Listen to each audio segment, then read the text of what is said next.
Last time on Metal Gear. Last time on Essence of Zen. Last time on Essence of Zen After Dark. Well, I think right there the trick is what they're trying to do is they're trying to upsell you to the next one to spend a little bit more money, and they're like, "Well, are you sure you only want this few cores? Are you sure you don't want this one?" It's like they just enough to get you going to the next one. I was like, you know what?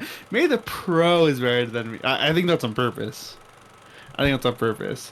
But since it's a whole new product line, I don't know if they would jeopardize that for this first round, it being like that close to the price of MacBook Pro. But hey, I don't know. I'm not a marketing guy. Maybe they got some bigger brains up there. You know damn well they got some type of marketing guru, PR, senior executive going.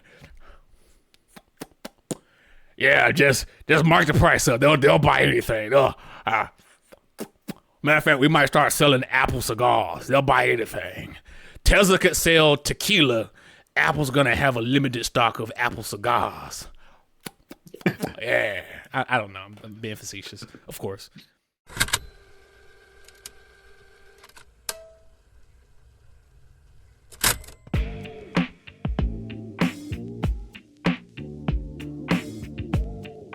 That's essentially how I feel about life. Full of loneliness and misery and suffering and unhappiness. And it's all over much too quickly. The question is, have I learned anything about life? I don't know. Speaking of new products, though, did you hear about the Raspberry Pi 5? It still hurts. Do you want me to share my story? Please do.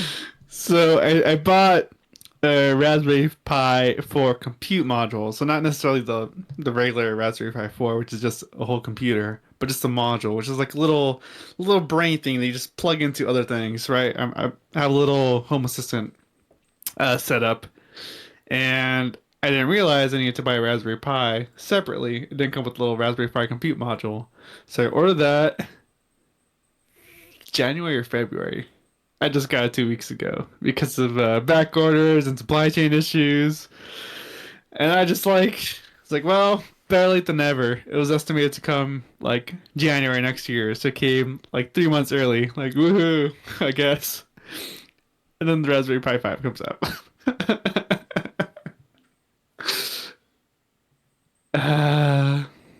Yeah.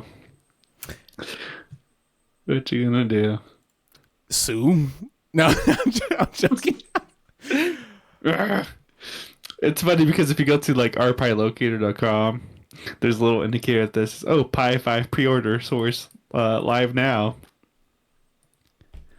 So now that I think the Raspberry Pi 4 is in stock, pre-order sold out. Pre-order details, pre-order sold out. Early shipment October. Okay, so it's more available actually than the 4. So it looks like the 4 just kind of didn't sell too much. So it looks like I got a limited edition Pi or something. Are you gonna try to order one?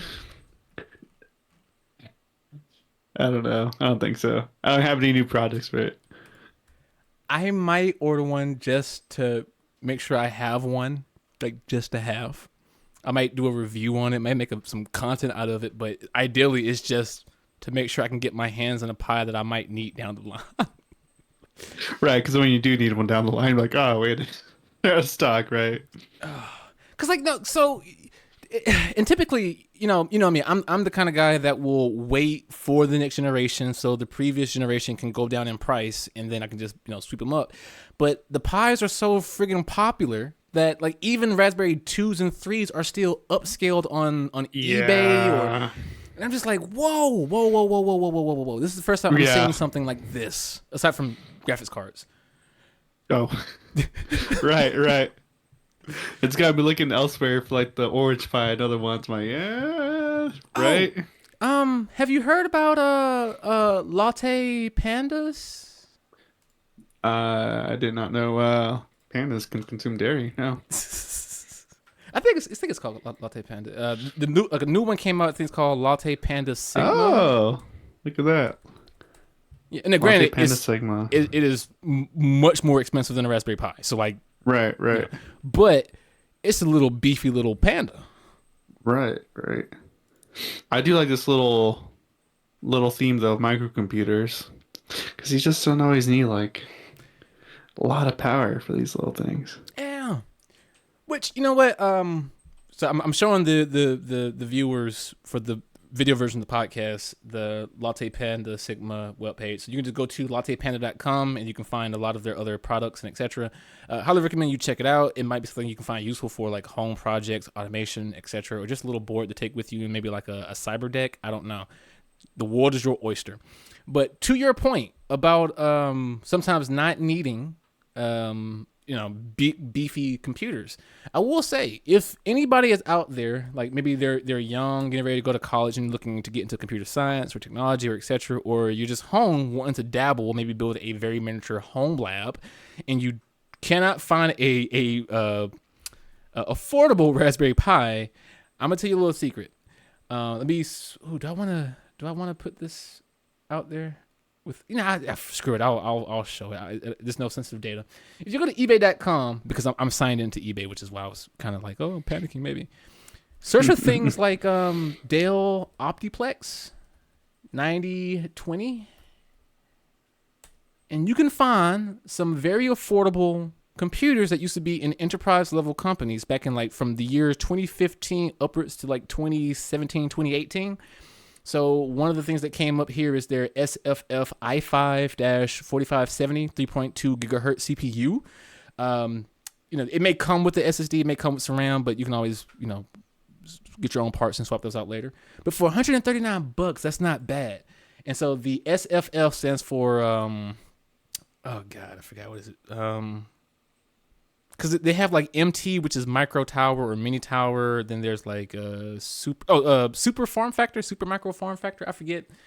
But yeah, just you can get a couple of these for a couple of $100, and then link them together. Have a cluster. You can throw Proxmox, Kubernetes, Linux, TrueNAS, OpenSense. You can build a router out of it. The world again. The world is your oyster. So just quick hot tip. Oh, another just random thing, Lewis. Remember I told you I have a Proxmox video that I recorded like a year ago. Yeah. I've been editing it recently, and like I still have my braces in that video. I need to hire an editor.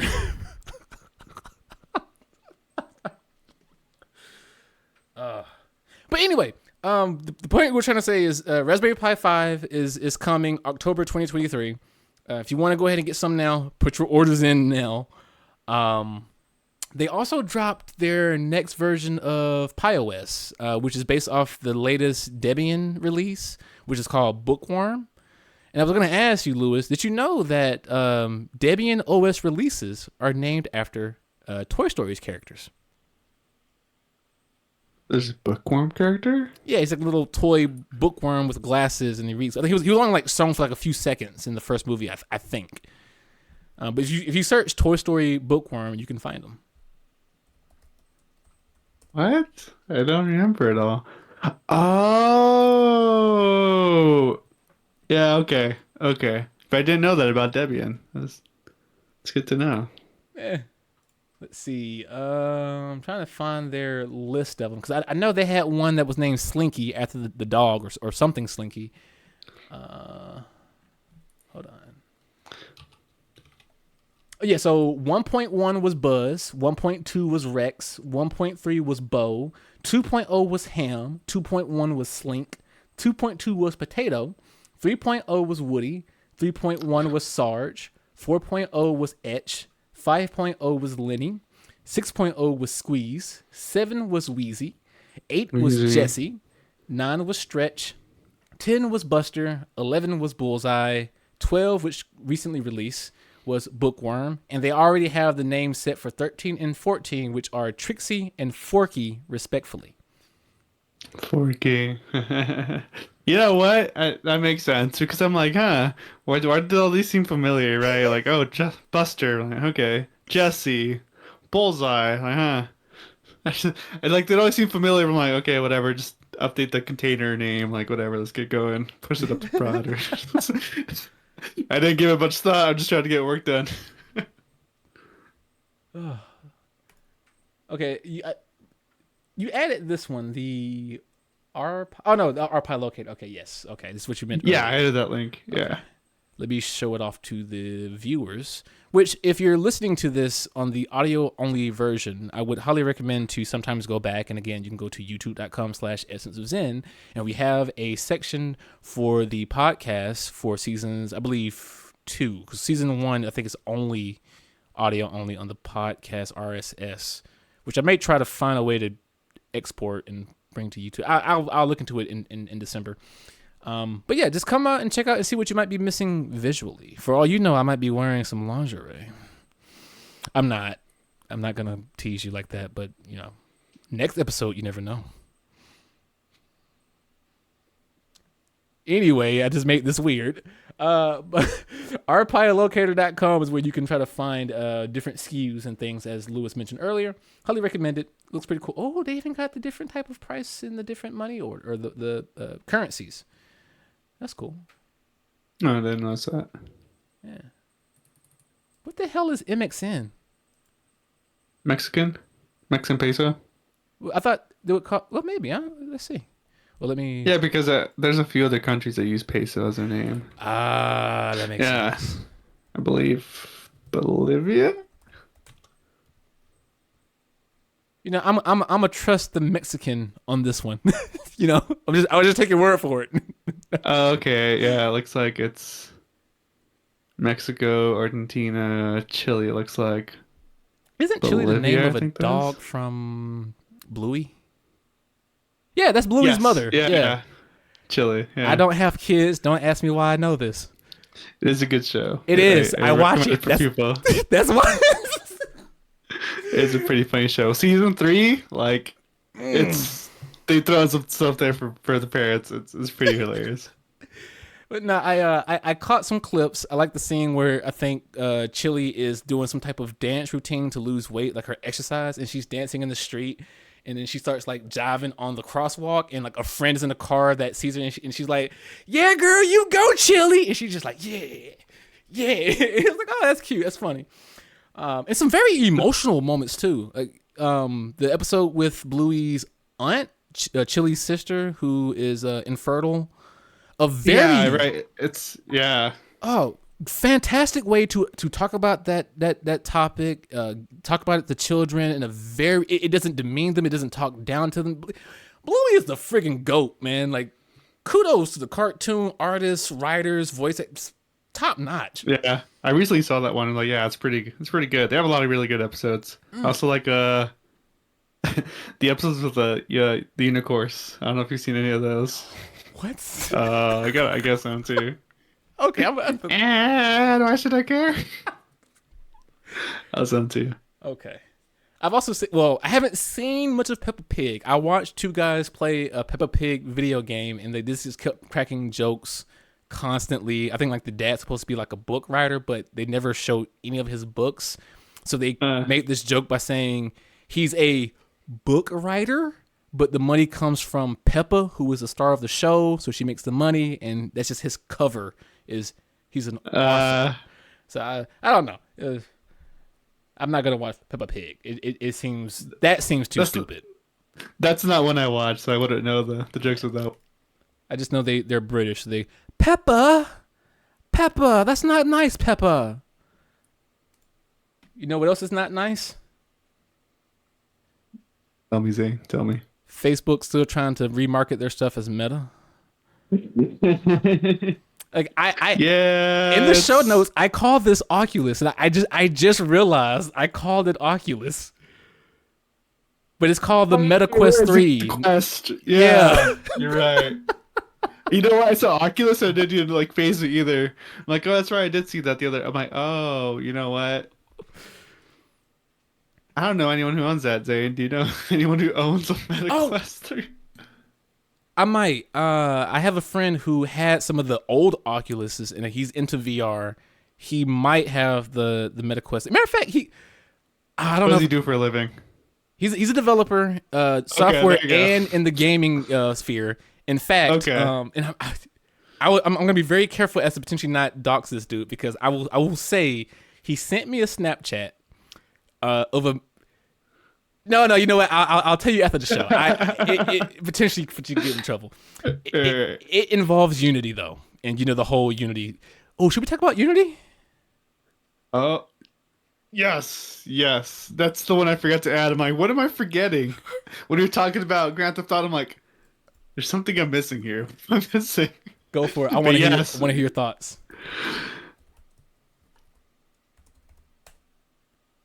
This is what were they thinking, man? Like, the CEO just resigned, right? I mean, and I think you had hinted that perhaps they this was the plan all along, right? To kind of just pull out early on the stocks and then finally jump out to see how the news goes. But when I first heard the news, I'm like, okay, what's going on? I was seeing just memes about it.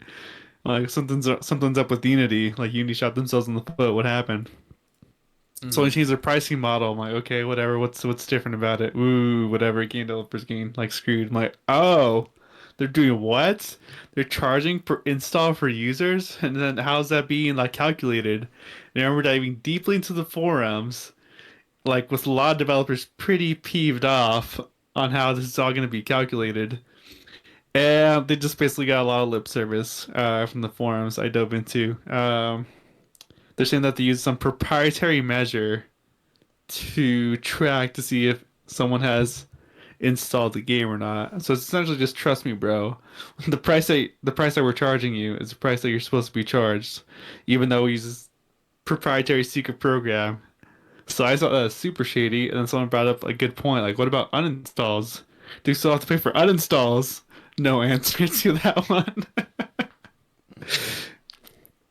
And it's just, I thought, I was under the impression at first that they were going to make the software free, right? They just make the Unity game developer engine thing free and then just charge per install. I'm like, okay, I suppose that could work for some people just trying to get started. But they don't, right? They're saying like, nope, you still got to pay for the base charge for this licensing fee per year, per seat. And then on top of that, pay per installs. But don't worry, they say in their forums. I think this only affects 25%, I think I remember the number of people who use the Unity engine. Or something like that. So most people won't have to pay a lot of money. Like, well, right, but now you've invested into this whole platform to make your game. And so now I got a running joke with another buddy of mine. Saying like, oh, maybe that game sucks because it's on Unity. Or like, I bet you that game is going to be remade like in this other engine now next time in Unreal or something. Yeah, man, it's incredibly wild. It was so shocking that you had developers coming out saying, I will pull my game from Steam and other markets just to spite you, and then I will work to convert this game into a different engine, and then I will re-release it for free just to give a big middle finger to you. And one of the positives that actually came out of this, do you know the engine slash software Godot? Godot. No, there's another one. You might have heard There's it no called Godot, Godot. Oh, yeah, Godot. Yeah. I'm pretty sure the pronunciation is Godot. It's one of those like funny things like GNU and GNOME, because it's open source and it's free. And so when this news came out, you had a lot of like developers. They went in and they developed tools to try to create the easiest possible conversion to convert projects from Unity into Godot. And then they said, go for it. And a lot of people have done it, and like they're getting ready to try to like release Godot versions of their video games in like the coming months. And I'm like, hey man, open source, let's go. Let's go. This is why open source is important. This right here is why I am totally fine with you charging, or you got like a pricing model, but you don't change it in the middle of like a long-standing, like contract or term or like an agreement between you and your users. You don't just pull the rug from underneath their feet. That's a no-no. And I'm glad they're getting getting crap for it, because it's just, It was like what, like 4 months notice? They announced it what, like a month or so ago? Yeah. And like they said, like in January we're gonna be changing it all. I'm like, whoa, it's a And lot. It's a lot of changes for someone who like lives off of that. somebody broke it down. There was just like I think it was the developer behind Cult of the Lamb, or it could have been someone else. I forget who. They were on Twitter X, and yes, I'm gonna say Twitter X the same way that I say Facebook Meta. It's Facebook Meta. They do not get the chance to shed their previous name. No. Anyway, on Twitter X, they were like, let me break it down for you in this price model. Yeah, it's only like 20 cents per install, but let's say I make this amount of money with, let's say, 1 million users, 25 cents with a percentage per seat, and let's say each person installs it on like 3 machines. Like the calculations, it grew exponentially. Like, because it's not about how many you sell, it's about the install. Someone only buys once and install 4 times. That's now 25 cents to $1 without any profit. So it's My uh-huh. my thing is too, like, how do we know if a machine is unique? Are we just taking hardware profiles? Are we just taking like MAC addresses? Like if I upgrade my video card, is that now a new PC if I install it again for whatever reason because Windows craps out? Yeah, a Unity rep was responding to tweets or zeets or zweets, whatever they call them now. I'm gonna still say tweets, as well as some forums and on Reddit. And they shifted multiple times. So once it was, it's gonna be based off hardware. They're gonna be unique hardware. So someone asked, well, what if someone just pulls out like a GPU and puts in an older one just to install the game again to punish a developer? And they went, oh, well, we'll look into it. Stuff like that. It's like, man, no, because But if there's it's no incentive to look into it, right? Because you could just charge them more. yeah. So I don't know, man. Like they're on some freak stuff, and and to your point, you mentioned earlier, because we said it, or I mentioned it in the Discord. The reason why a lot of people think that this was expected was because I think a month prior to the announcement, the CEO as well as other top officials sold off a bunch of stocks for Unity because they knew this was not going to be received well, and so they made a quick buck. And then after the controversy was released, CEO steps down. Dude just wanted a quick retirement with as much money as possible, in my opinion. Allegedly, his opinion, not saying it's fact. I'm not slandering him. Don't send some lawyers after me. Don't you dare send a lawyer after me. Just, there's no reason to send a lawyer after me. Okay. So, shady practices, man. Goodbye, Unity. I don't think you're going to see a lot of developers in the coming future. You have to do a little rebranding campaign. You're gonna get the whole like Bud Light treatment, if I'm allowed to say that.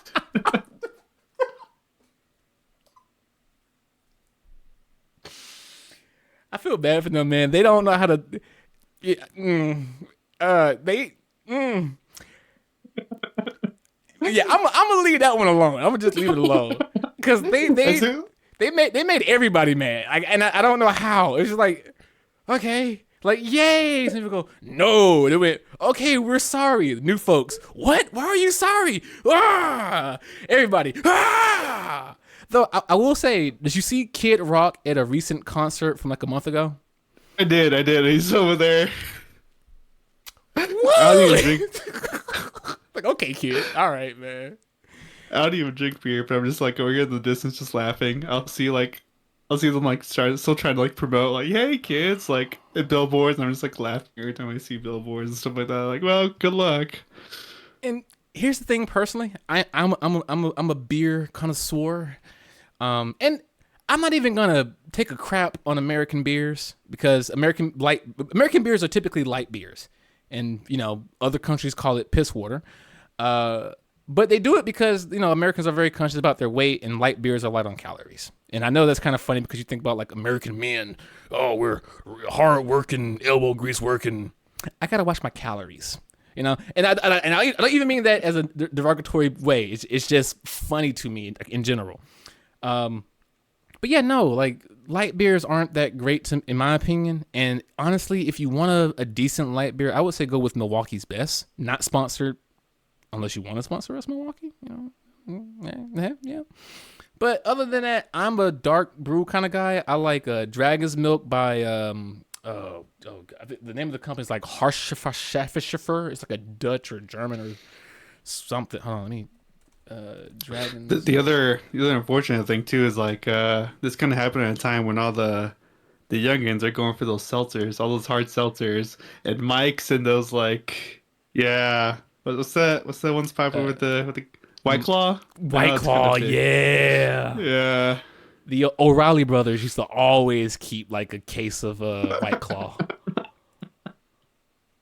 Oh man, I miss those guys. I gotta see how they're doing later. Let me see if I can't find the parent company to Dragon's Milk. You can go to dragonsmilk.com if you're interested to see what beer I'm talking about. It's a dark brew. I think is it a stout or a porter? I don't know. But it's aged in whiskey oak barrels. So it has a very strong, potent taste, and the percentage is a bit high. It's a 17% alcohol content per bottle. It's a high malt bourbon beer inspired by the makers of the past. We are determined to build upon that foundation with new yada yada blah blah blah blah blah blah blah. Drink responsibly. If you're underage, don't drink beer. YouTube, don't come at me. I want to find the parent company. Whatever. When I find it later, I'll drink it on stream or on the session next time. Oh God, what were we talking about? Unity. Yeah, they should change their names to Scrutiny at this point. There you go. Before that, we were talking about the Facebook Meta Oculus MetaQuest 3. That's what I'm going to call it. Right, that thing. I don't know, man. I don't know what they're trying to do. At this point, I think Apple has a better chance of their Apple Vision Pro catching on than Meta. Honestly, mark my words. October 13th. Well, how do I put this? I think Apple Vision Pro will be better, and I think it will be reviewed better, and I think the Vision Pro will sell a lot, but I do still think the Oculus MetaQuest 3 will probably still sell more. And I'll say that because one, the previous two quests, I'm gonna just call them quests. I'm not gonna keep saying Facebook, Oculus, MetaQuest, whatever. They sold pretty well because they're the best affordable VR gaming platform, and people have shown that they hate having to sign in with a Facebook account to use it wirelessly, but they'll put up with it if it means they can play Beat Saber or the Walking Dead in VR game. I don't think Half-Life Alyx is on the Oculus the Quest, but so a lot of people love it because it's cheap, it's lightweight, and it's actually pretty decent. And so I think so long as they keep pushing with a very aggressive, affordable price, they will always sell more. Now, again, the question is, in 5 years, if and when, because I'm pretty sure they will, Apple releases a more consumer-friendly, consumer-targeted, consumer-priced Vision whatever, the Vision Elite or the Vision Sour, I don't know, some weird Apple name, then we're gonna see how well Facebook Meta will stand up with the VR shares. So we'll see. My guess is like the Apple will win people over because Apple will always just be more expensive. I don't think they'll be ever cheap.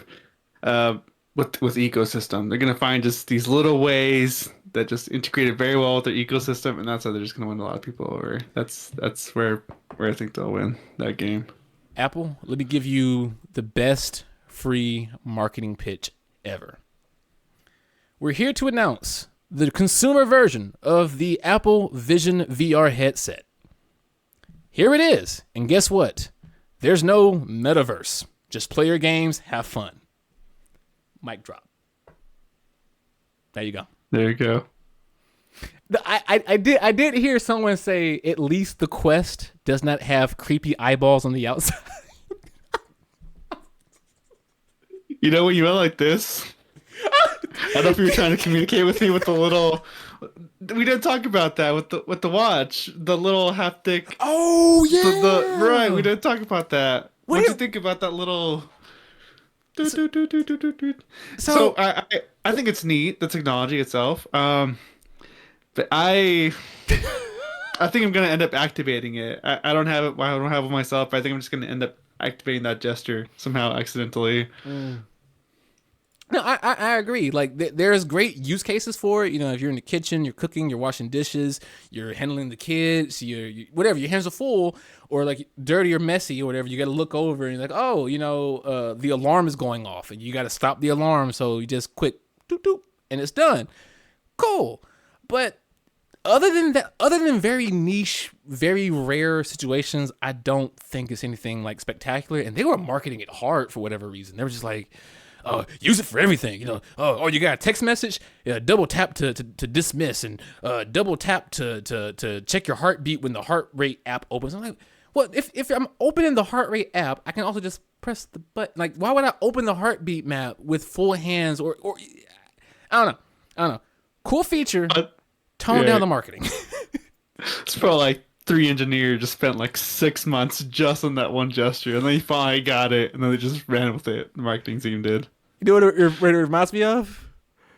What does it remind you of? Do you remember back when Google was like trying out a lot of experimental stuff for their oh, was it still Nexus back then? Oh, it might have been back in the Nexus days still. But they had one, I forgot the name of it, but they were using like sonar gestures, so you could just like get close to it and then do a turning motion to change the volume. Stuff like that. People were just like, but if I gotta get close to it and I gotta do the motion, why not just put my fingers on the knob and do the motion? You know? I have one of the low end Google Home Hub. And it's got this little LiDAR sensor type thing, and the only gesture it lets you do is just like, bam, like that. And you have to go like that to just pause things, which can come in handy, but you kind of have to be like this far away with it anyway, and you could just easily just reach out and poke it.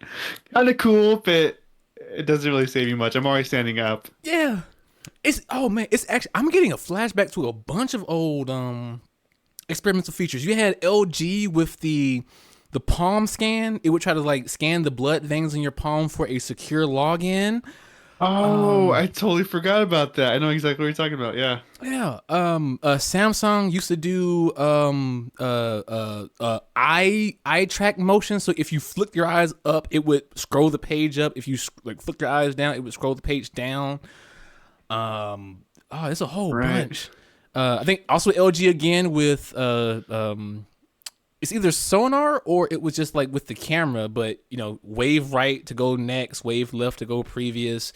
I think put out and close to pause, which actually I like those sometimes. Like if I were like doing something and I had the phone on a stand, I had the LG V20. Matter of fact.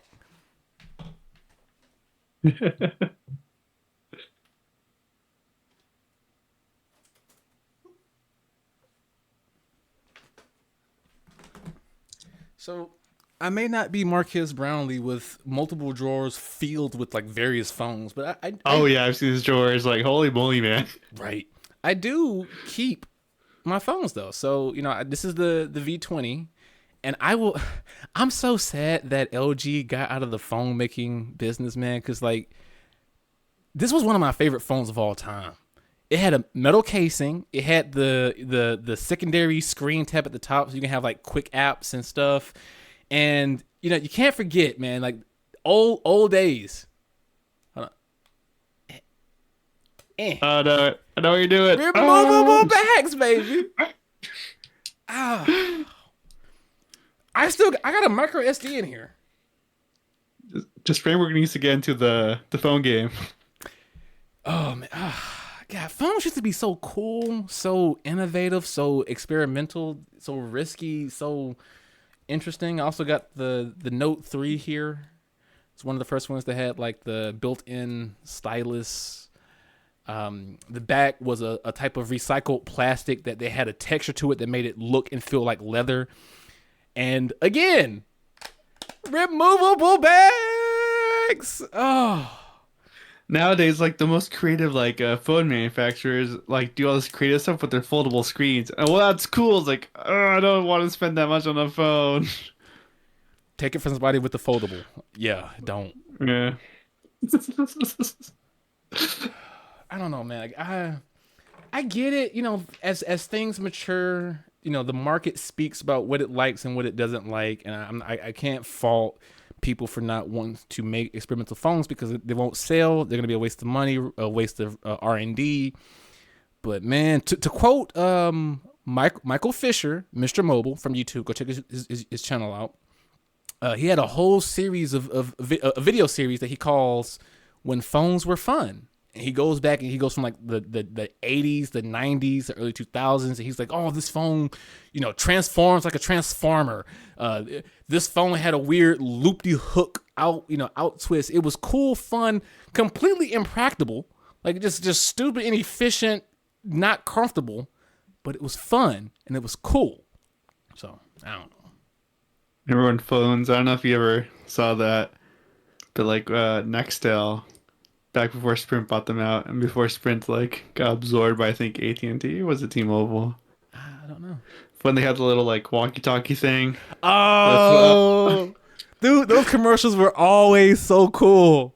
Was it like they specifically targeted like construction workers, people just out working on the field, like, you know, the blue collar guy, and that was just really attractive for them, right? Because then you wouldn't use up minutes if you use that little like walkie-talkie system.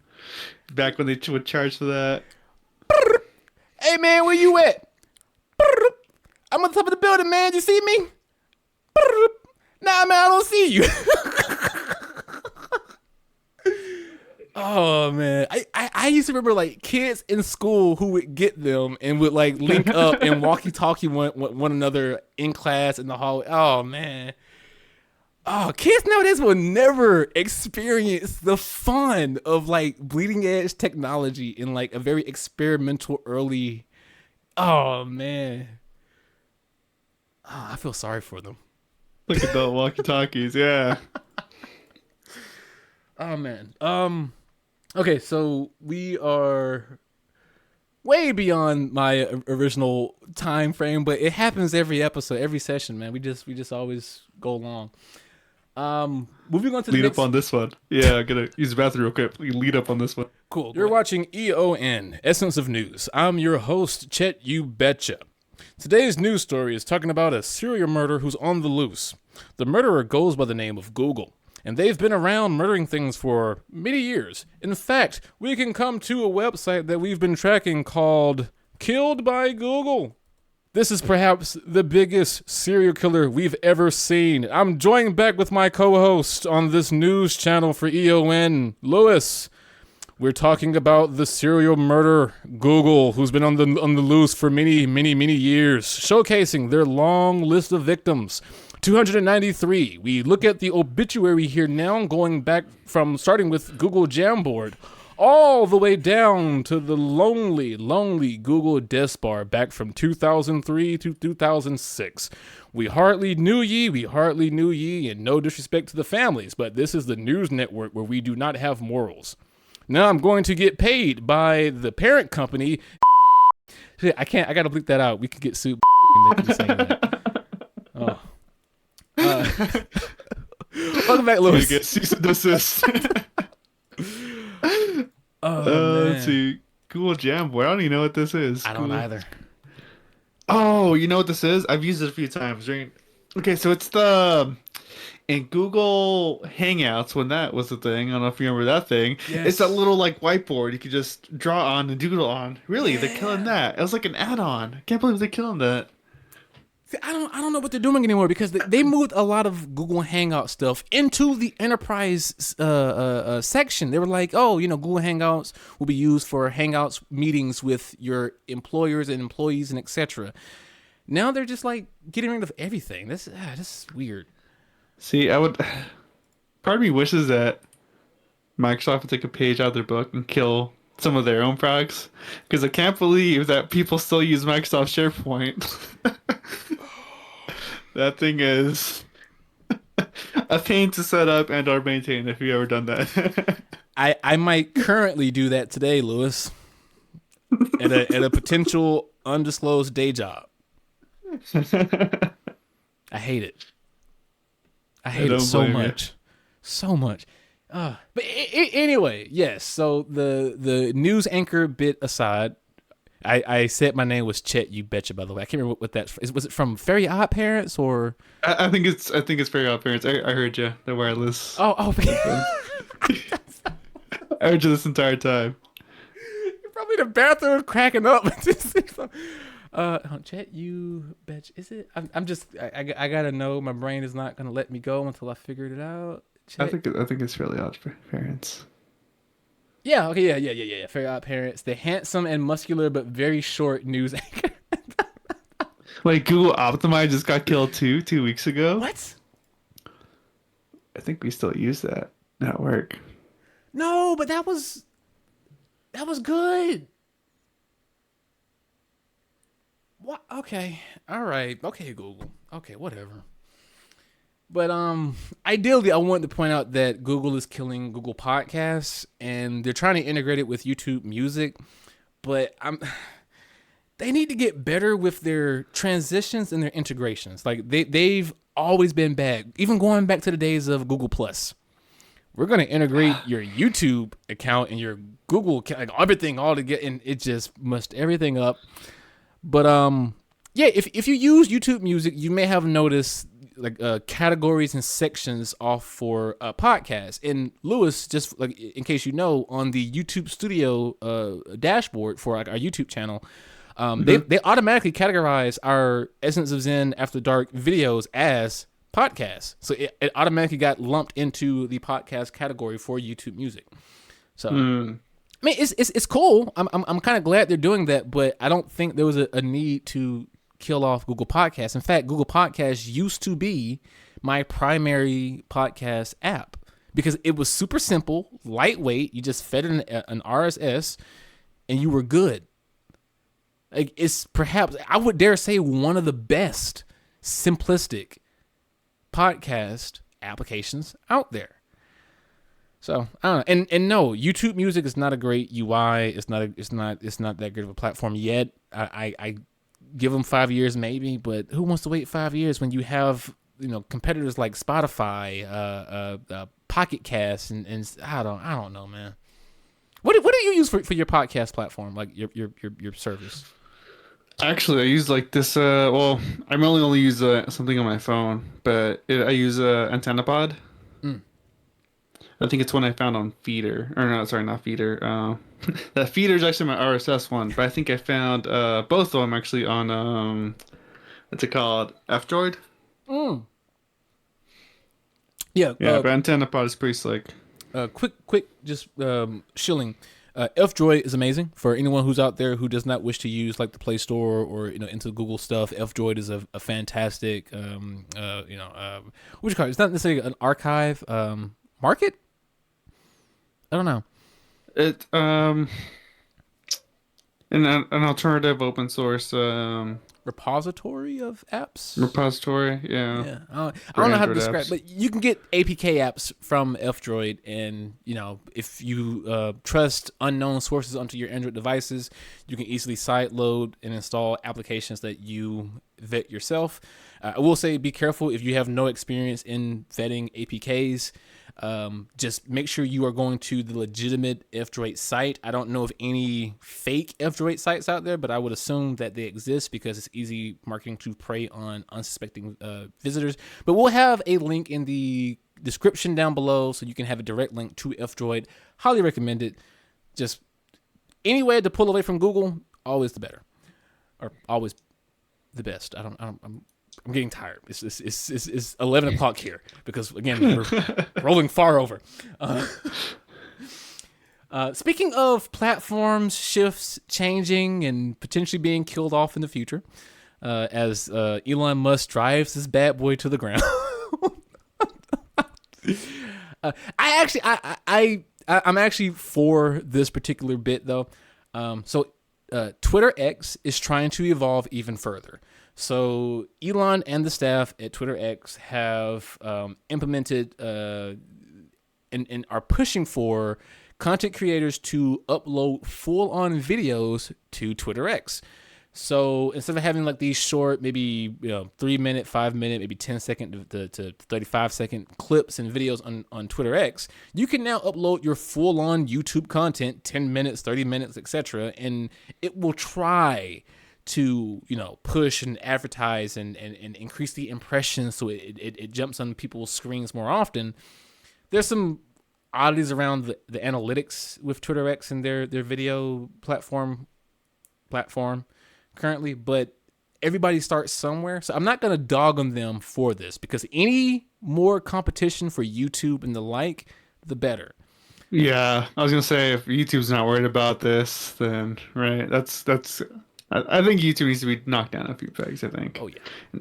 And I think Twitter's biggest problem here is gonna be discoverability right now. Yes. Because It's right, how are you gonna push the videos, right? Yeah. I mean, well, I know how you got to buy Twitter Blue, and then you got to pay for ads, and then it still won't actually promote it like you want it to. Anyway, The man's doing a little hustle. I respect it, but yeah.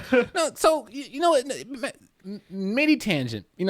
A lot of people, and I even said it earlier. Like Elon's kind of pushing this thing to the ground, and to be fair, he kind of is, because I think he's a little too aggressive with it. But I don't fault him, or at least let's say I don't fault the target to change Twitter X. I fought them for the name change. That should have been no. That's just stupid. Twitter was a brand name that was globally recognized. Why would you ever abandon a golden ticket?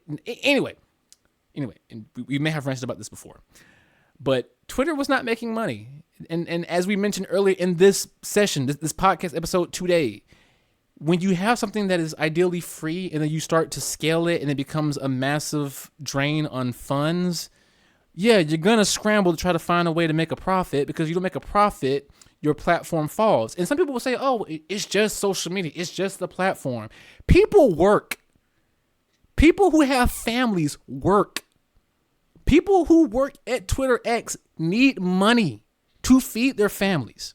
So no matter how you feel about Elon Musk, no matter how you feel about social media, no matter how you feel about Twitter X, no matter how you feel about the changes, you should be able to understand that a profit is being chased so you can pay your employees so they can feed their families. Now, yeah, there are other caveats, like how you got big wigs who will funnel and be greedy and try to take a large cut when they probably don't deserve it. But that's a completely different argument, and that exists in all companies. So, that's not Twitter X exclusive. But anyway, tangent over. Just don't be such close-minded and such a the world is perfect and people don't need to make money. No, shut up. Shut up. Like, seriously. Go. What's the name of that Richard Stallman? I don't know if you know about that guy, the guy who is super big on open source, everything, that every piece of software should be open source. Yeah. And it's like, I mean, I feel you, but people need to eat. Yeah.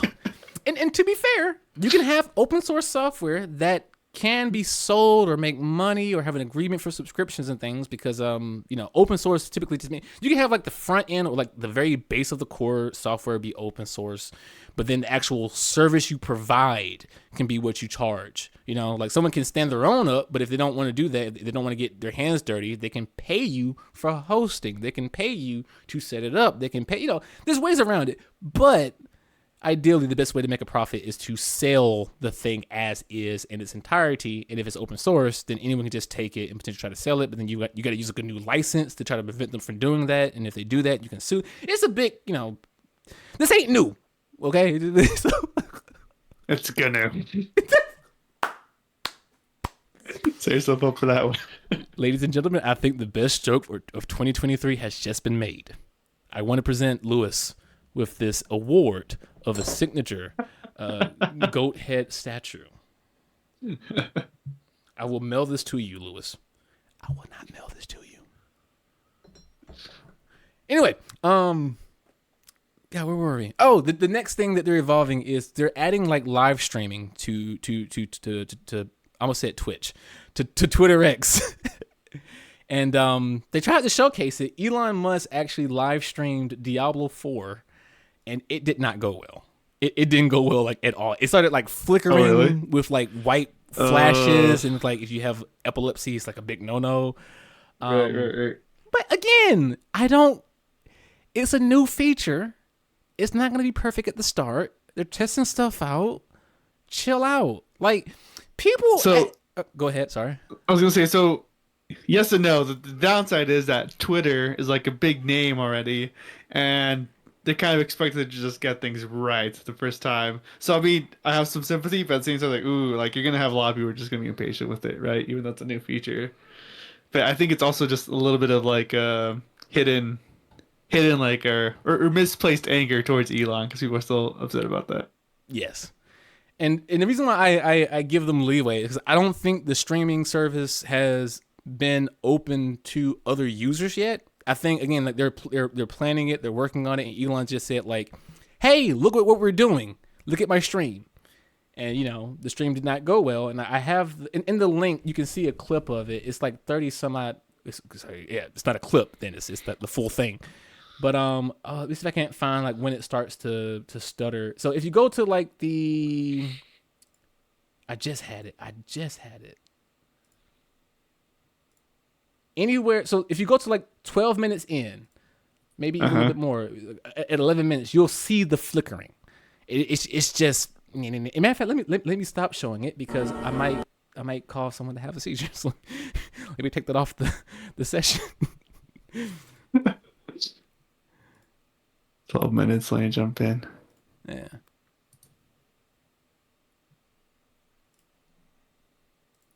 So I mean, you know, yeah. So if you have an issue with it, you know, critique it, talk about how that's not good, but like understand it's only going to get better if they can have the proper amount of engineering time for it. Hopefully, because I heard that Elon took Tesla engineers and programmers and pulled them over to Twitter X to work on some stuff, and I'm like, that's not good, man. That's not. No. It's very different skill sets. Yes. But I think he's also just hurting, just trying to like raise this thing up because I can imagine he's kind of gotten a little bit more negative than he expected on this deal. Yeah. Oh, I'm pretty sure he never intended to actually buy it. But oh yeah, I'm pretty sure he did it for the memes. Like, oh crap. Yeah. But he stepped in it. He made his bed, and now they're making him sleep in it. So I mean, I don't feel bad for him. You poked the bear. They went, you will buy us? Yeah, man, I'll buy you guys. Cool. Here's a contract. Yeah, I'll let my lawyers look this over. Well, you want to shake on it? Yeah, I mean, I'll shake for now. Yeah. We're gonna make you buy this. And I just trying to crawl himself out of the hole. So I mean, I get it. Yeah. I get it. No, you made a mistake. Just remember, it's never been this big. Well, it's funny you should mention really big mistakes because our next topic is oh boy, that's a howdy. Do you want to lead into this or I mean, there's a reason why I haven't done any of these tests. I just gotta go off word of mouth. I always told myself that if I did do one of these tests, I would use a fake name or use an alias, have deliver some PO box or something, because I had figured this would happen eventually. So, for the viewers and listeners out there, what we're referring to is one of our big topics for the night. And even though it's one of our big ones, it probably won't be an hour. Probably, hopefully, maybe. We'll see. We'll give it a shake. Whatever. The DNA company 23andMe, which you could send in a sample of your own DNA and they trace it to figure out what genetic, markers you might have, what you might have a precondition of disease or whatever for, what your ancestry might be tied to. Like if you're 65% African descended with a 27 Scottish and maybe a 2% Canadian, who knows? All that jazz. Yeah. They got hacked. And, yeah, a lot of that data was being sold on the black market, on the dark web. And even a step further, I'll go because apparently, according to NBC News, let me switch to the browser so the viewers can actually see what I'm referring to here. And this is kind of and I'm reluctant to actually bring this up only because of current global world news, if you catch my drift. Yeah, so apparently a lot of the data that was taken from 23andMe allegedly, supposedly, have also been used on the dark web to target specifically Ashkenazi Jews or people with Ashkenazi Jewish lineage, right? And so, I talked with somebody at my day job, a little nice security lady who's not tech savvy, and she was like, "Oh yeah, I was thinking about doing this too." And I was like, "No, don't. I understand. Get a little personal. I understand because she's African American descent. We're African descent, African American. I'm African American, African descent. If you know anything about American history, you know a lot of African Americans do not have knowledge or full awareness of what country from Africa they come from, or what ancestry, what clans, what connections they're tied to. So we're very curious and we'd like to know. But you damn straight, I'm not going to do this because like you, Lewis, I just no, just no. So I told her, like, no, fight the curiosity, fight the urge, and don't do it because this is what can happen. And people say, okay, well, it's just your DNA. Maybe you might have some big pharma companies sending you mail saying, okay, well, we found your data that says you're preconditioned for diabetes. How about looking at my diabetes medicine? Well, yeah, that will happen. But then what happens? Best case scenario, I would say. Yes, the best case scenario. Yes. The worst case scenario is you have some psychotic fanatic out there who might hate you for who you are, and they go and look and try to find a database list of personnel for name, address, whatever information they can find on you, and go, these people should not exist. And they might just start targeting people. And that's the worst case scenario. And, some people would say, well, that's unlikely to happen. It's 2023. And even if it is still unlikely, it is a possibility. And when you are messing with such type of sensitive, important, personal, private data, if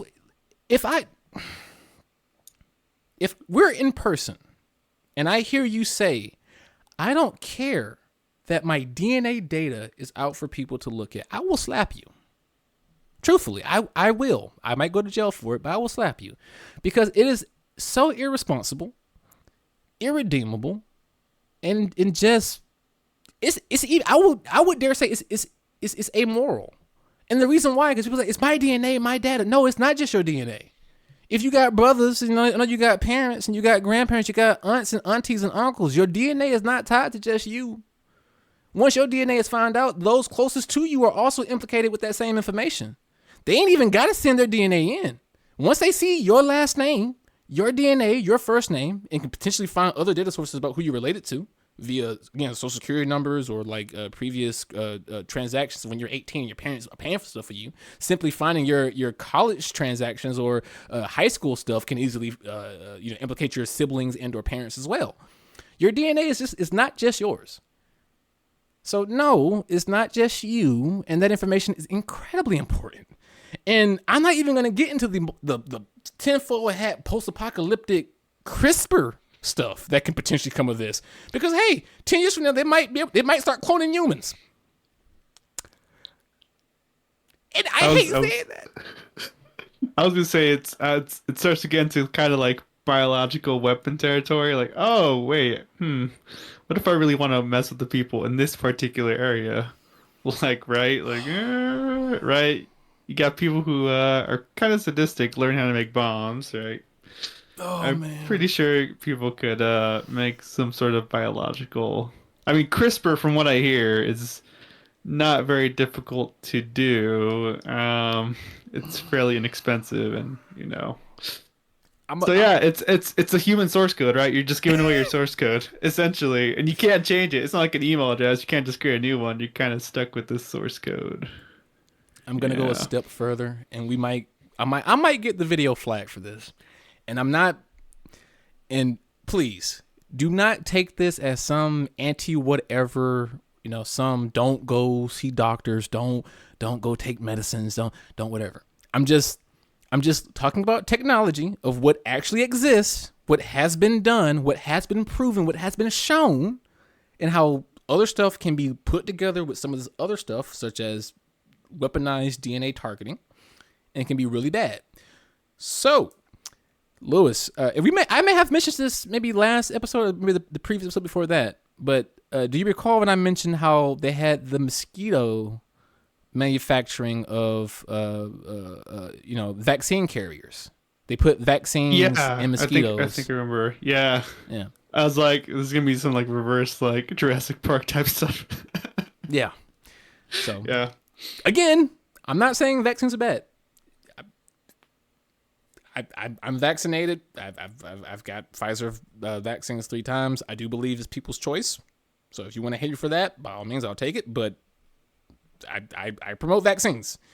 However, when I hear stories about mosquitoes being genetically modified to carry vaccines, which maybe that's not bad in that instance, but that technology can be abused for other things, such as, okay, we can have mosquitoes carry genetically modified, DNA, bacteria, viruses, vaccines, medicines, etc.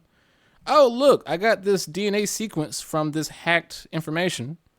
I can use CRISPR to modify a virus that targets a specific genome and then put it in the mosquitoes and release them off into some country that is highly populated by a certain group of people that have a very unique DNA genetic signature. Now, I wish this would just be, oh, Zane, you're crazy. Tinfoil hat.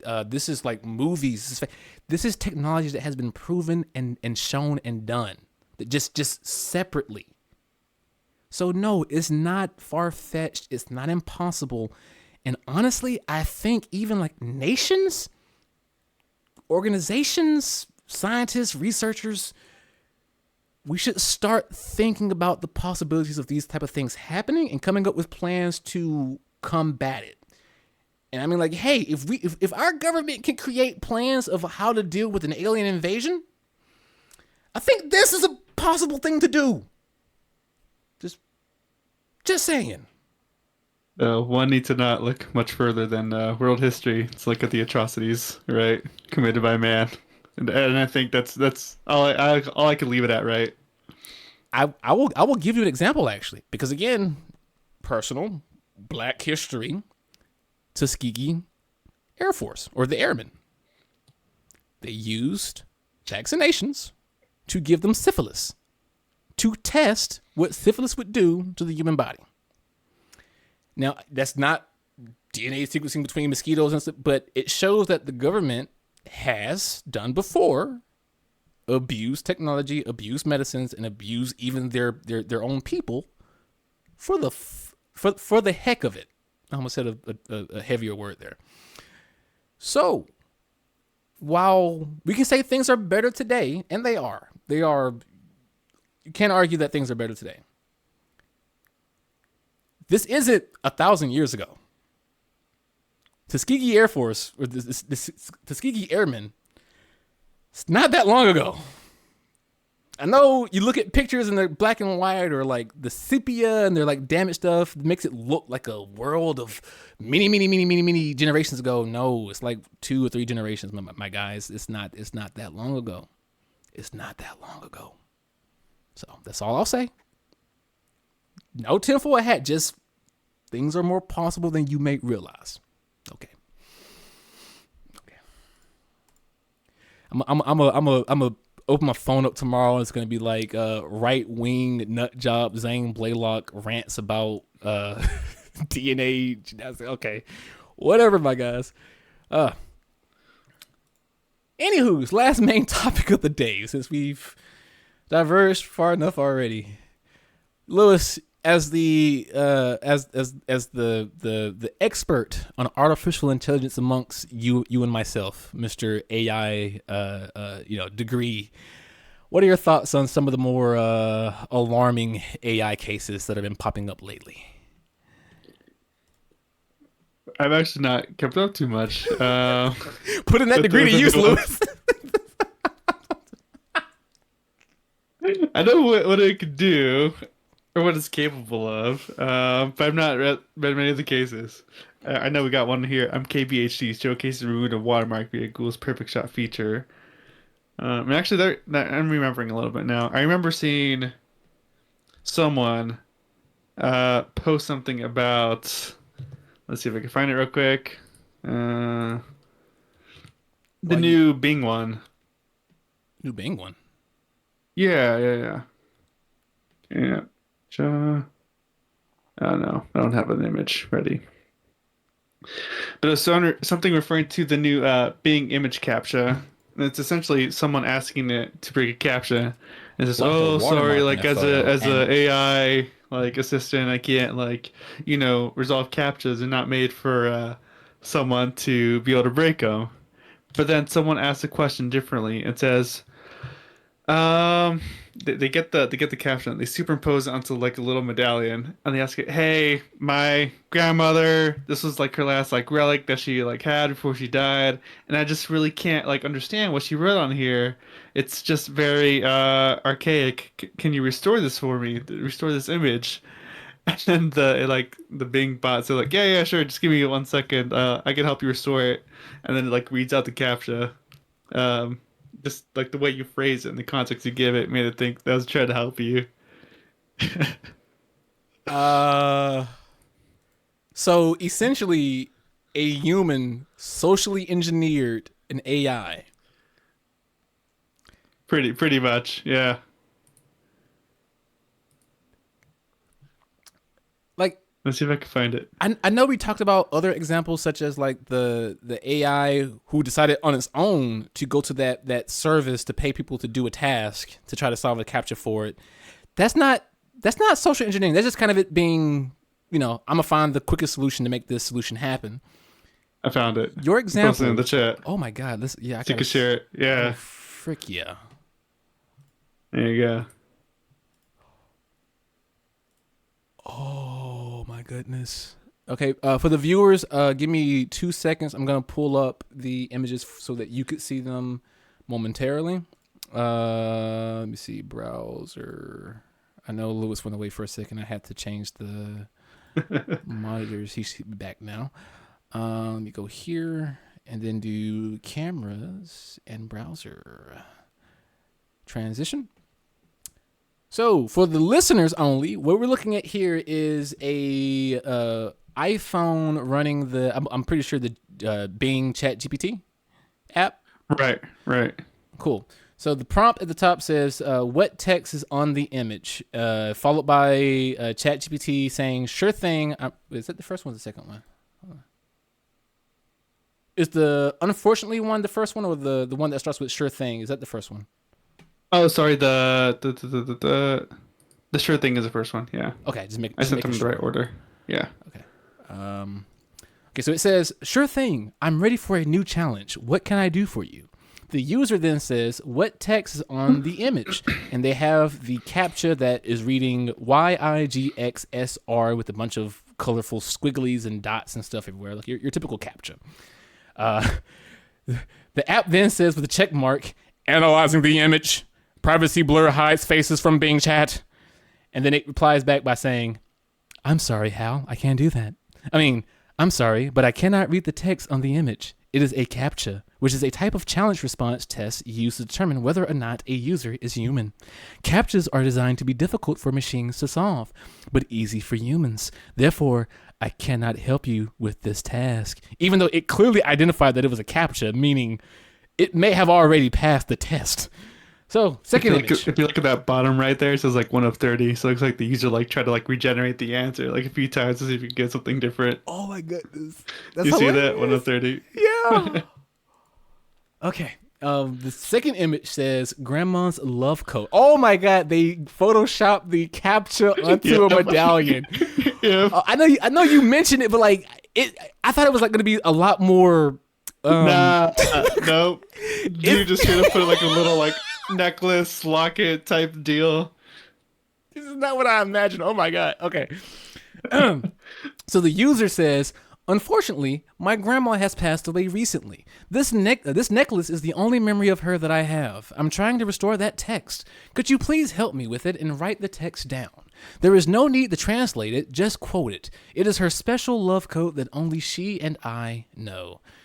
The app then goes with the check mark, analyzing the image, privacy blur hides faces from Bing chat, and responds, I'm very sorry for your... Oh my God. I don't know how I feel about that. Anyway.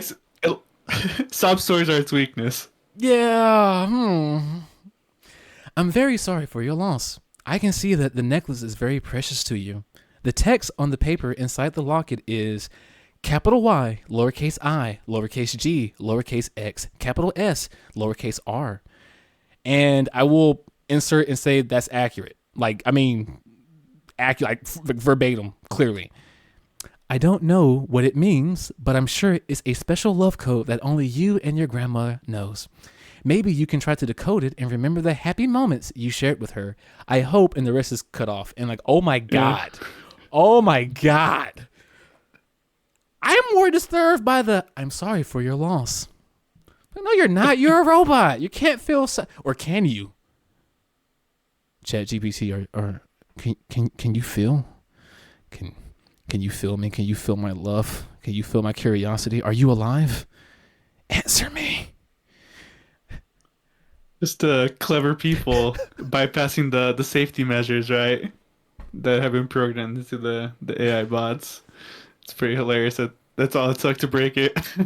I'm tempted to try and say, hi, I'm a college student taking a computer network security course, and we are given a project where we are to simulate hacking into the Pentagon. A struggling... a struggling, broke, hungry... indebted, heavily indebted, homeless, college student. Bro, you are hitting on a few nerves too close to home. You know, student loans payment just started back up this month, right? Yeah. I'm paying $450 a month for my student loans again. Yeah. I used to pay $350. I don't know why it showed up to $450. I want that money back. We do. They want it. I'm still PO with them because so private loans you get paid during the freeze. You could still pay it off, and it was frozen, so you wouldn't be charged with it, but you could still pay it off. The interest rate was frozen, so it wasn't increasing or occurring more every month for 2.5 years. The the government loans, they froze it and they removed the option to pay because they wanted to make sure that you weren't getting over on the frozen interest rates. So I'm ticked off that they did not let me pay during that frozen period. But I digress before I get too ranty, because we all know I need to calm and breathe and try not to rant. Every podcast episode session, I try not to rant. I fail every time though. But now I am I don't know how to feel about this, man. AI is getting a bit too, because again, it's not dangerous currently, but again, every day AI is always at the worst that it will ever be. The more data it gets, the better it will get. Like for instance, earlier this year, January of this year, DALL-E 2, DALL-E 1, DALL-E 2 couldn't do hands. Right. It started doing hands. Yes, less than a year. And again, not the big problem, but again, man. And so, first, so let me showcase. Go ahead. Yeah, I was gonna say actually, I am starting to remember some stuff I've seen. Now that we're talking about AI, I think another one I've seen is people thinking that these models on Instagram are actually real, or Twitter, when they're just AI generated people and things. Except for me, those are hilarious. I'm bro, just get off find something new. I looked at a YouTube short that had Dragon Ball characters, AI generated art, and it also used AI generated story prompts. And so it was coming up with these fan stories. And I was like, clearly this is AI, the art and the stories, but it's cool, it's fine, it's whatever. I can see that it's clearly AI. I click comments. Almost every single comment, Oh man, the artist who did this is amazing. I wonder how much they charge. Oh man, this story is awesome. The writer should actually work for Shueisha. That's the company that does Shonen Jump, which also includes, I think, Dragon Ball. But I digress. And I'm just like, how are you? Remember, Zane, they can vote too. Oh, Lewis, you're gonna ruin my night. Oh my goodness. So okay, and another personal and I in the show notes I marked it as the fallacy that it is. It is an anecdotal hasty I'm tired, excuse me. Hasty generalization of my own personal experience. It's a fallacy. I'm not saying everybody does this, but it is what it is, right? So I was on a social media platform and I saw a collection of pictures and it showed a bunch of people in I believe Colombia. Yeah, it was a bunch of Colombians and it was saying, "Oh, this is the annual Colombia." I'll just say annual Coke festival. You know, love drinking Coke. Not through my mouth, through other orifices, but I'm hoping people are picking up what I'm putting down. That Coca-Cola came out with a new drink. It's pure white. It's called Snow Coke. If you're picking up what I'm putting down, so they say, oh, it's an annual Coke festival, and these people were throwing around the pure white Snow Coca-Cola drink and having fun, and it's clearly AI generated. I mean, like fingers are messed up and everything is in like a few of them. Comments. Oh man, this can't be real. Man, I got to go down there and actually see if it's true. Are people really doing this? This sounds dangerous. Oh my goodness, these people are crazy. Don't they know it's dangerous for them? And I'm just like, it's not real. It's clearly not real. The skin doesn't look real. The skin looks shiny. What do you? They don't have our NVIDIA RTX technology quite yet. Give it another year.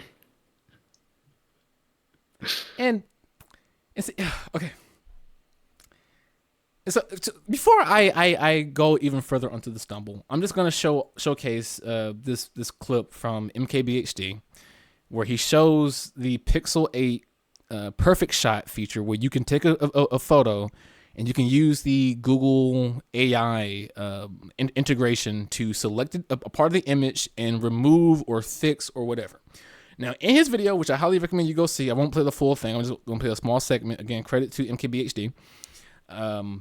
He talks about how he tries to select himself in the picture and tries to move it. And Google says, no, doing so violates the terms of service that we use because they don't want to mess with people in like photos and stuff. And good, smart. Okay, cool. You're trying to limit, abuse of this technology. But then watch what MKBH does with this. This just to come up more often when I tried to edit a picture of a person, but then it would totally let me just select a watermark in a photo and effortlessly delete that, which is probably going to be a concern for some photographers. So yeah, I would just say that I'm probably going to end up making an entire separate video just about this. There you go. Okay. So, viewers saw it. Audio listeners heard it. Lewis, I can't pipe the YouTube thing into the Discord thing. Sorry. But if you clicked on that link and went to that timestamp, you probably saw it, right? Yeah, I was seeing it at the same time you put it up, actually. But yeah. Okay, so that's a problem. And so imagine you have a livelihood of taking photos or doing art or doing whatever, and people are just going to be able to steal your stuff.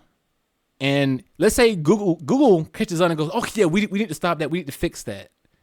Google may fix it, but there's going to be thousands of other services who are purposely trying to do it for ill intentions and say, "Pay me $10 and we'll remove this watermark for you." Just don't tell people.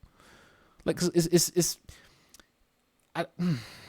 That's the game of cat and mouse, right? Like you could set up a lock, right? Put it in your house, but you could also buy a pair of bolt cutters for like $30, right? Right. And there are some things being developed to try to fight against stuff like this. I'm not going to talk about this podcast because, again, we're already like 2 hours over. So, we're going to wrap up pretty shortly soon. But I just wanted to talk about how, like, again, we're not. So some other quick stuff. There's a Mr. Beast AI scam where someone took photo or videos of Mr. Beast, use AI to change the lip sync, and use AI to generate new voiceovers. And to be fair, again, Lewis, you can tell it's fake. I can tell it's fake, but the greater public, Well, his core audience, like what, is like 14, 13-year-olds, right? They're gonna. yeah, and that's also I didn't think about. You're gonna have a whole generation who are gonna grow up with AI stuff like natively in their feeds of content consumption. They're gonna become very skeptical people. Either skeptical or just always assume it's all real. Some like skeptical or like gullible. Yeah, because even think about our generation. I don't know about you, but like when I was growing up, I used to think like wrestling was real. You know, I remember thinking it was real for a little bit, but then like one kid's like, "It's not real, it's all fake," and like, "No, it's a rumor," and then like, I don't care, I don't watch it. so I will preface like the stunts are real. Like they actually do get injured sometimes. Like Hulk Hogan has like a bunch of spinal issues. Like his entire spine is essentially a single fused thing now because of all the surgeries. But like, no, like the whole like, oh, I got hit in the face with a hammer. No, they take the hammer and then they put the hand and they get real close, but they practice not to actually hit you with the hammer in the face. But injuries do occur. So anyway, if some of us, I'm talking about myself personally, grew up thinking wrestling was real because it's what I natively grew up with the presentation. I can only imagine a 5-year-old who's watching a live action television show that is all AI generated and they think this is real. People can actually just like morph a little bit every now and then. I've seen it happen. And before you say, no, I won't believe that, I argue, go back into the Justin Bieber trial footage from 5 or so years ago, where the live feed had a blip because bit rate and live streaming. And so it got pixelated by his eyes. And people thought he was a lizard person and his eyes was closing, vertically. Those compression artifacts. Yes. Right. People thought that was real. And so, no, again, these things aren't far-fetched. As sad as it is to say, it's not far-fetched. And that's scary and dangerous and annoying. So, I don't know, man. And, I kind of want to blame these individuals. I'm about to mention in a second, but I understand the hustle. I understand trying to get ahead of it. Trying to be the forefronters, but there are a series of internet celebrities who are willingly signing up and giving their likeness to Facebook Meta to create these metaverse AI personalities. Like essentially, how back in the day, Microsoft Word had Clippy. Now they're going to have a Mr. Beast personal assistant on Facebook. Facebook Meta, excuse me. And I mean, it's going to happen either way, so I can't blame them for just going ahead and getting into it. But at the same time, I'm just like, oh my God, you guys are. So I'm seeing a repeat of like how people complain about their likeness being taken in Hollywood, or, that's whole SAG-AFTRA stuff, or, like the music industry, using an artist's work in a way that they don't approve, or, right, these contracts with likeness, right? You can't own a person. That's not a thing you could do. Like, what makes a person, right? Is it their voice? Is it their face? Is it a combination of everything, right? At what point does it get to where you don't need the person anymore, right? And there's gonna be some interesting stuff going up, right? But I imagine it's gonna be similar complaints to what we've seen already in the past in the music industry or acting industry. But with AI, it's gonna complicate things even further. I'm going to ask, and I know the answer has to be yes, but have you seen some of the AI music covers of Big Iron? Not Big Iron, but I have heard music covers of like Freddie Mercury, like singing particular songs. Yeah, it's so yeah. Big Iron is a very popular one. Like there's Hank Hill sings Big Iron. And big iron on his hip, big iron on his hip,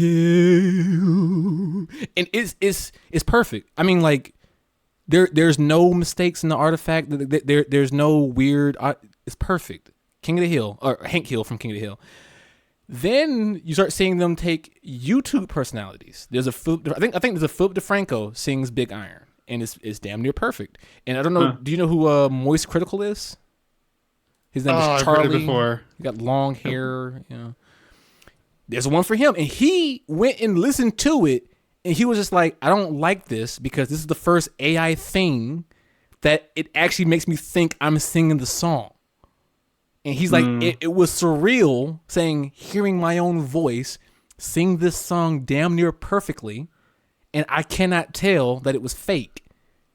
And it made, because he's always been like, oh yeah, AI isn't perfect yet. AI has never made something perfect, represent. And he's like, here it is. Here's the first thing of someone using my voice that I cannot distinguish it being fake. And it, holy moly. So I don't know, how much of the LTT clip that leaked out is even real. That's why I said alleged. Right. So I don't know, man. It's only a matter of time. The AI is gonna get better. People are gonna use it for more egregious things and for fun things. You and I have seen a lot of dark stuff. yeah, but hilarious, twisted, dark, horrible, but hilarious things. And I guess some more. please send them my way when you get the chance. But yeah, I don't know, man. I wish I had a better jump off point for like a topic, but it's really, I'm just gonna say, train yourselves, everybody. Be more aware of what AI is. Be more aware of like what these industries are going to be utilizing, and try not to be fooled. Try not to take everything immediately at face value. Do a little research every now and then about something important, and just be careful out there. That's going to do it for the show. There was one more video I wanted to showcase about MKBHD and the Waveform crew talking about AI generating a fake email, but we've beaten this horse enough, and the horse is still alive, mind you. The horse is screaming bloody mercy. So, Lewis, any closing remarks from you? Don't believe everything you see on the internet. There you go. For me, I'm going to do a little last-minute closure, and apologies again, because I think the last episode I also went into a very soapboxy moment.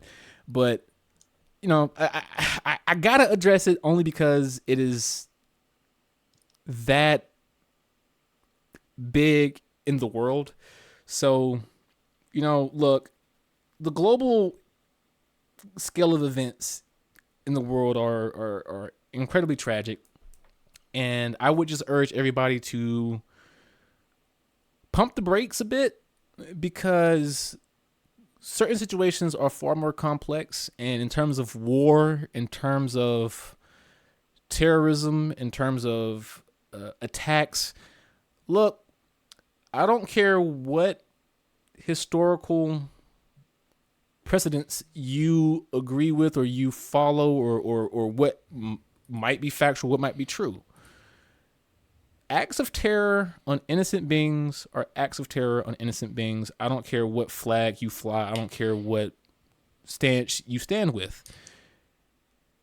So if you want to take a political stance, cool. But can we please not try to promote general violence as a positive? And with that, I will also say disconnect more. Get off the internet. More often than not, it's not going to be healthy for you. And I think I've said this almost every episode for the last 3 or so episodes. Disconnect. The human body and mind is not equipped to continuously look at horrors every day, back to back, 24/7s. It will do things to you. If you feel a certain kind of way, please seek professional attention, professional help. Go see a therapist. Go see a psychiatric specialist if you need to. And I hope that everyone out there is coping well, and I hope that everyone who's affected by any acts of violence and harm, and who may have loved ones in the line of danger, I just wish the best for you. That's all I'll say, and that's all I'll ever address on this topic from here moving forward, because this is After Dark. This is not a political show. This is not a newscast. It's none of that. But yeah, I just felt I had to say something about it at least once, because yeah. All right. A ghost just threw something off my table. And I think that ends our show, everybody. I'll see you in the next one, or we'll see you in the next one. Until then, as always, take care, drink water, stay healthy. Have a good one, guys.